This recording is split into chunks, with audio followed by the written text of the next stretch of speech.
Gah! Have you ever felt that stress when you know that it's filming day? Okay, I love to be behind the camera.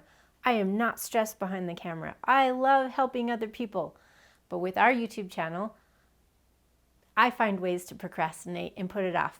Because filming day, we're going to talk about the unexpected emotional charge that filming day brings.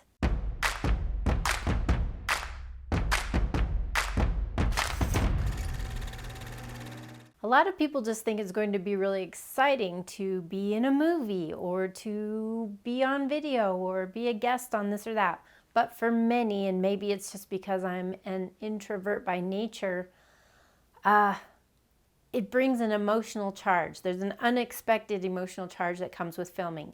And I have seen it for both introverts and extroverts.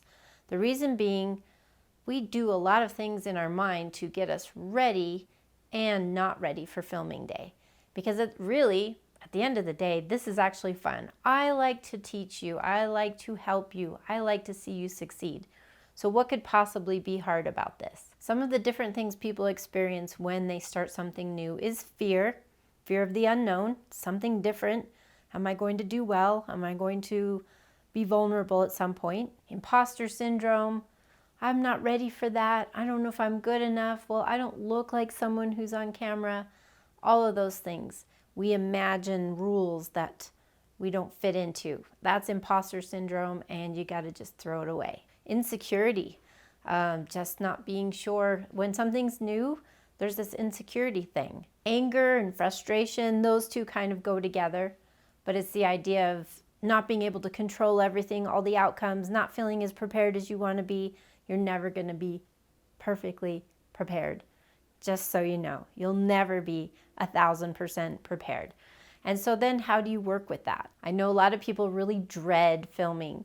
They have that day, and others are really excited for it. On days when I'm working with the crew, it's fun, as long as I've prepared. Sometimes it's just that you haven't prepared enough. And come to think of it, that's one of my favorite famous phrases. If you are prepared, you will not fear. So I think we've covered that one. Then you have the very real problem of gear frustration. Sometimes the gear you have is not doing the thing that you wanted.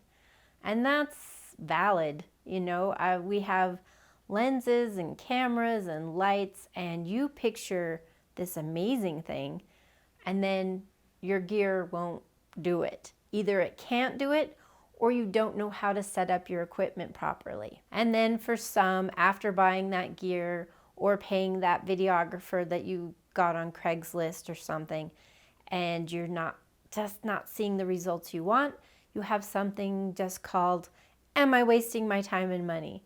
At some point when you have a new channel, you are going to have a mini or not so mini meltdown.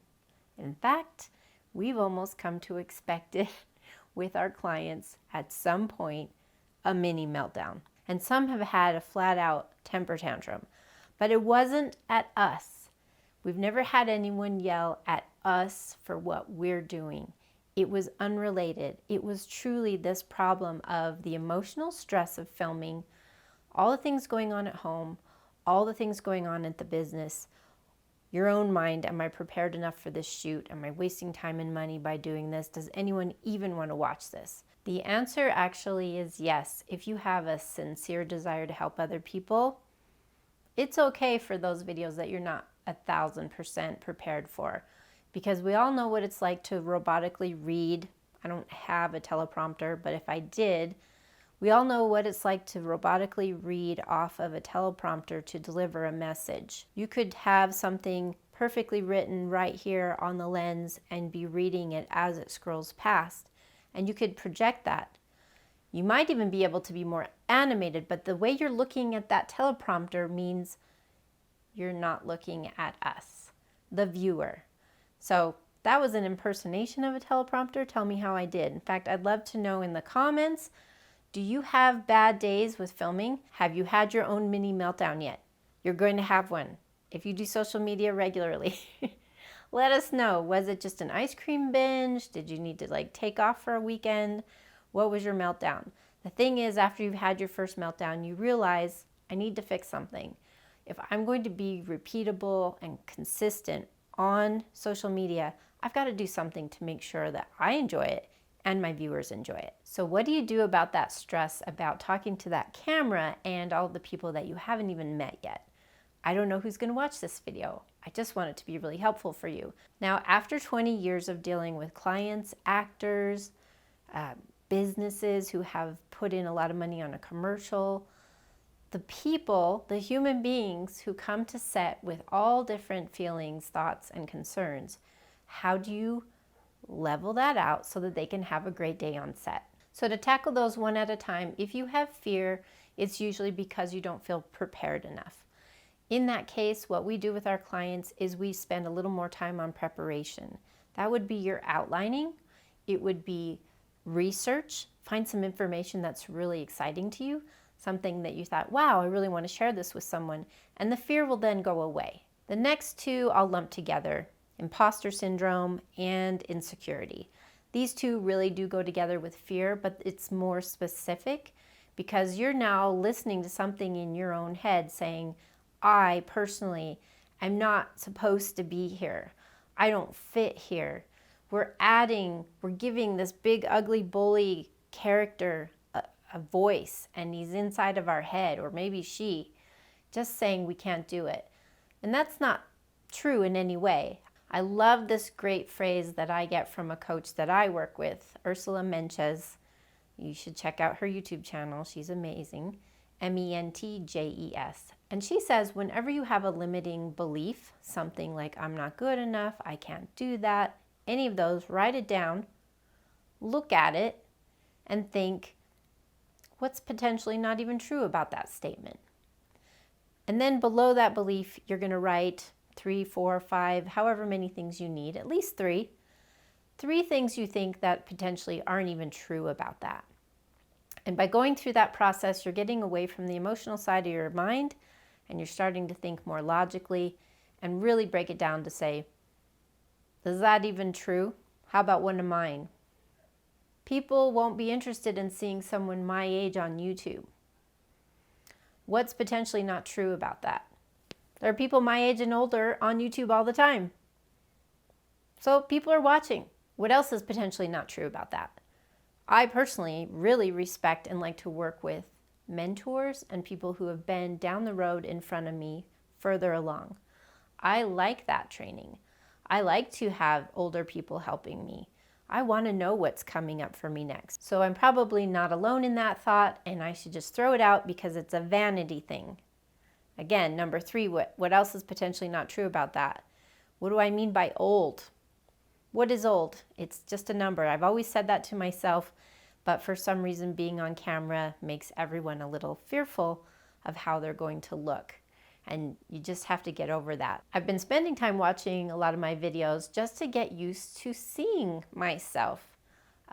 Everybody else sees this face every day. And of course I look in the mirror and then I hurry off to the next thing. So I had to process a little bit of that. Anger and frustration, again, kind of 2 sides of the same coin. Something's not working, something's being difficult, you're having a struggle with, it could be anything. It could be your schedule, it could be funding, it could be something at work. And so you don't really want to film that day. What do you do to get rid of anger and frustration? Take a big breath for one thing. You are going to have to settle. I've had angry actors working on a scene. I've had people blow in from a problem at home and they still need to do a scene. And often it's just take someone aside, let them settle down. Walking is probably one of your best ones. Move around. Walk around the set, listen to music. Prepare yourself, listen to something that is a different emotion than what you're feeling. And music is a really great way to help change that. If you're the type that needs to exert yourself, do some jumping jacks, run around, punch something like a pillow that won't hurt your hand. Just get it out and then take 10 deep breaths and say, whatever affirmation type idea works, I can do this, we've got this. How about the one that we say, you've got this and we've got your back? We do that on purpose, and that's what we want our clients to know as well. So if you're one of those who dreads filming day, you just don't want to do it, then you're going to need to have some little rewards for yourself. You could even say after every 5 videos, I'm going to drink my favorite drink, which I wouldn't recommend being alcoholic, so that you can stay focused. But you're going to need to automate it a little bit. Have your schedule set. You know you make that date with yourself that you're going to film, and you keep it. I struggle with this one sometimes because if I have a client who needs something more, I may default to taking care of them that day. But I also know that our business needs to grow and we need to be dedicated. And by showing our dedication and having this ability to show our videos to our clients, I will have also given them the example of set your date, do your preparations, get your gear set up, and don't dread it. Just get yourself in the right mindset, whether it means playing music while you're setting up or watching other YouTube channels that inspire you. Just keep going. For gear frustration and you're having a hard time with your equipment, you just need that equipment in your hands more often. I suggest on the weekend, if you have a DSLR, take it with you. Just go out with your family or wherever you are, start filming with it. Practice changing the settings, go through the menus. If you're really struggling, put it on auto. Usually almost all DSLRs have a green button that says automatic version, and it will pick your lighting, take some pictures, and take some videos in automatic. Now, don't make fun of me. I'm not saying stay there. When the 5D Mark II came out in the Canon digital DSLR, I got one. It's an amazing, groundbreaking camera. It's old now, but it's still amazing. I like to use it for photos. But because I was a little bit intimidated by some of the settings and menus, what I would do is take it out with me. I did a lot of behind the scenes photography, and I would put it on auto, knowing that I needed to learn how to replicate that. Take the picture on auto or film the shot on auto, look and see what the camera chose, and then decide, looks pretty good, but it's overexposed in the background, so I need to change my shutter speed so that everything else is lit,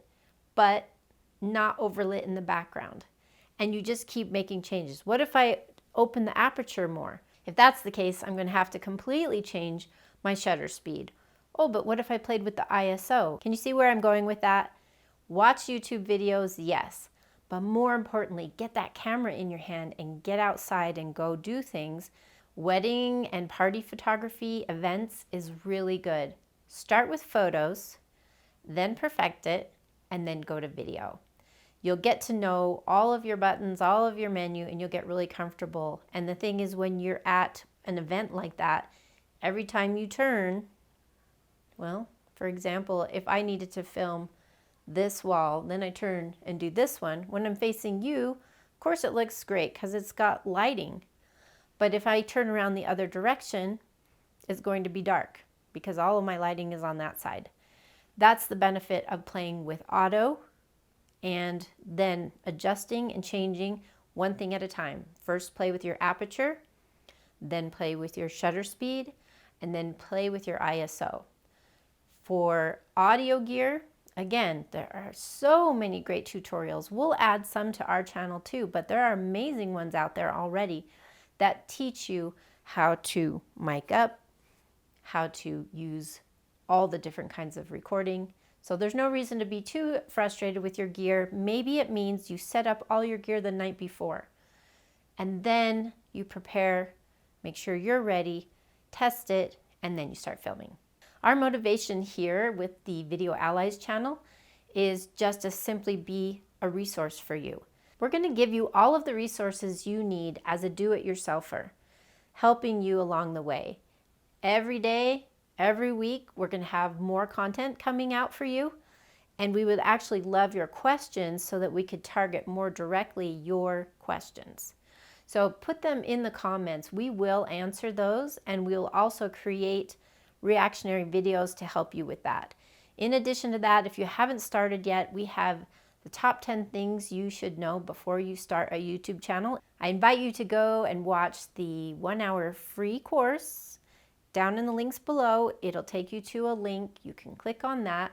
It'll ask for some information, and then it'll take you into the courses so that you can watch the top 10 things you need to know to make your YouTube channel better, whether you're just starting or you've been going for a while and you just need a little bit of help.